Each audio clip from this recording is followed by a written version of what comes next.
गडा लोळली पाहिजे आणि आमच्या रॉयल फाउंडेशनला म्हणाली पाहिजे, बाबा कसलं व्याख्यान ठेवलं तरी लेकरांनो असलं महिन्यातून एकदा तरी आणत जावा. आज घरामध्ये आनंदी आनंद आहे, लक्षात घ्या.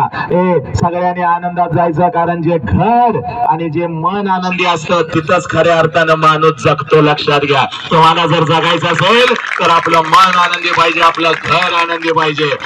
आणि यासाठी मी आज उभा आहे. आणि आज मला अजिबात कसला ताण नाही, तणाव नाही, टेन्शन नाही. घरच्या सारखा आपला कार्यक्रम आहे. कारट्या नेट बघणार लातच घालीन. काय लागला माकडासारखं उड्या मारायला? तू तर छळलंयच लेखाच्या आम्हाला. मगापासून बघालोय तुम्हाला.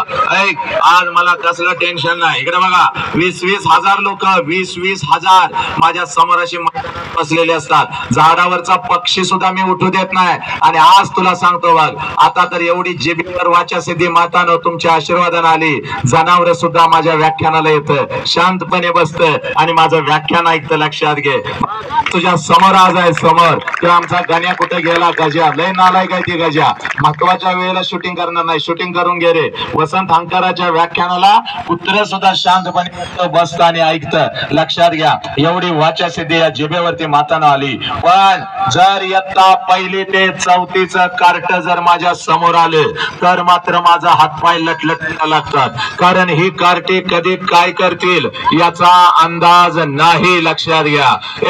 अनेकांची कीर्तनं या कार्टेने पाडली, अनेकांची व्याख्यानं या कार्ट्याने पाडली.